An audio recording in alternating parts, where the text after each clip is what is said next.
आपल्या यवतमाळ जिल्ह्यामध्ये आझाद मैदान म्हणून असा फिरण्यालायक प्लेस आहे. आणि या साईडला नेहरू गार्डन पण आहे, पण ते नेहरू गार्डन कितीतरी वर्षापासून बंद आहे.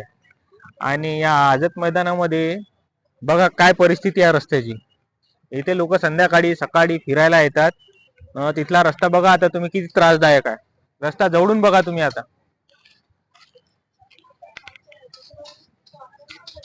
या प्रकारची अवस्था या आझाद मैदानातल्या रस्त्यावर आहे.